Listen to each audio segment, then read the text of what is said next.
নান রুটি তো আমরা কম বেশি সবাই বানিয়ে থাকি বাসায়, কেউ গ্যাসের চুলায়, কেউ বা ওভেনে। কিন্তু তাল দিয়ে নান রুটি কখনো বানিয়েছেন কি, তাও আবার আটা দিয়ে? মায়ের কাছ থেকে শেখা সম্পূর্ণ গ্রামীণ স্টাইলে তাল দিয়ে নান রুটি আজকে আপনাদের সাথে শেয়ার করব। হ্যালো এভরিওয়ান, আসসালামু আলাইকুম। কেমন আছেন সবাই? রোজি ফ্যামিলি ব্লগ থেকে নতুন আরেকটি ভিডিও নিয়ে চলে এলাম। ভিডিওটি শেষ পর্যন্ত দেখার অনুরোধ রইল। ভিডিওটি দেখার আগে অবশ্যই একটি লাইক দিয়ে ভিডিওটি দেখা শুরু করবেন। যেহেতু এখন তালের মৌসুম, তো তালের পিঠা তো খেতেই হবে। তো তাল দিয়ে ভাবলাম যে নান রুটি বানাবো। এটা আমার আম্মার কাছ থেকে শেখা। এটা আমি সম্পূর্ণ আটা দিয়ে বানাবো। তার জন্য কিন্তু প্রথমে একটা বোল নিয়ে নিয়েছি। এর ভিতরে কিন্তু দিয়ে দিয়েছি নারকেল, আর দিয়ে দিয়েছি লবণ, আর এর ভিতরে দিয়ে দেবো এখন তাল পর্যাপ্ত পরিমাণে, যতটুকু লাগবে ঠিক ততটুকু। যেহেতু এই ডোটা হবে একদমই নান রুটির মতো করেই বানাবো, শক্ত ডো হবে। আর এই তালটা আমার বাড়ি থেকে একদম আমার যা সুন্দর করে ছেঁকে টেকে পাঠিয়ে দিয়েছে আর কি। যতটা লাগবে ততটা পরিমাণে আমি এর ভিতরে নিয়েছি ডো করতে যতটুকু লাগে। আর এর ভিতরে দিয়ে দেবো আমি বেকিং সোডা দিয়ে দেবো, আর দিয়ে দেবো চিনি। এতে পর্যাপ্ত পরিমাণে চিনি দিয়ে দিয়েছি। যেহেতু তালটা মিষ্টি, তারপরও যতটুকু যার যেমন চিনি পছন্দ ঠিক ততটুকু পরিমাণে চিনি দিলেই হবে। বেকিং সোডা দিয়ে দিয়েছি, তবে বেকিং পাউডারের বদলে কিন্তু সামান্য পরিমাণে বেকিং সোডা দিলেই কিন্তু সবচেয়ে ভালো হয়। আর এর ভিতরে আমি যতটুকু ডো করতে ঠিক যতটুকু আটা লাগে, যেমন পরিমাণে তাল দেবেন ঠিক তেমন পরিমাণে ডো করার জন্য আটা নিয়ে নেবেন। এটার কোনো পরিমাণ নেই, যতটুকু লেগেছে ঠিক ততটুকু পরিমাণে আমি দিয়েছি। দিয়ে এর ভিতরে আমি কিন্তু গুঁড়া দুধ দিয়ে দিয়েছি।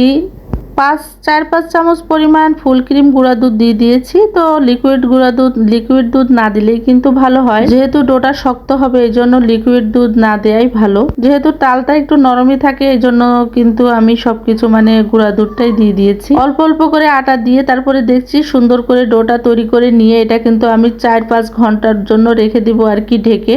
যত বেশি সময় এটা রাখতে পারবেন ততই কিন্তু রুটিটা সুন্দর হবে, বেলতেও সুবিধা হবে, আর একদম তুলতুল রুটিটা একেবারে তাওয়ায় দেওয়ার সঙ্গে সঙ্গেই হয়ে যাবে।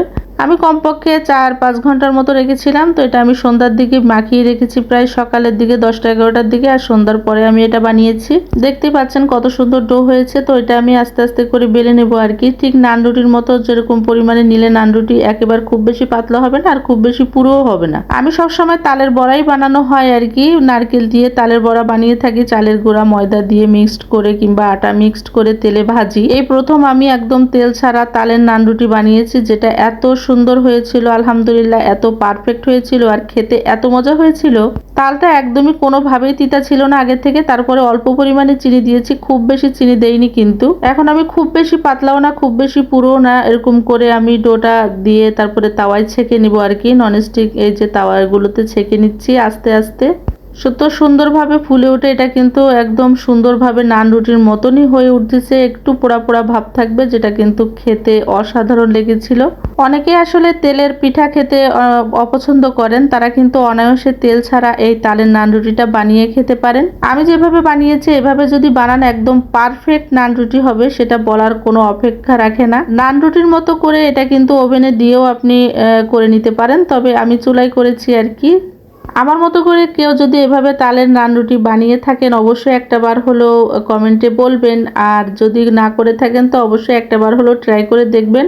ছোটবেলায় অনেকবার তালের রুটি খেয়েছি, কিন্তু তালের নান রুটি এই প্রথমই আমি তৈরি করেছি আমার আম্মার কাছ থেকে শিখে। আর এত পারফেক্ট হয়েছে, ভেবেছিলাম হয়তো ওরকম হবে না, কিন্তু না, আলহামদুলিল্লাহ এত সুন্দর হয়েছিল, যেটা আপনারা দেখতেই পাচ্ছেন। একটু পোড়া পোড়া মতো থাকবে, যেমন নান রুটি থাকে সাধারণত।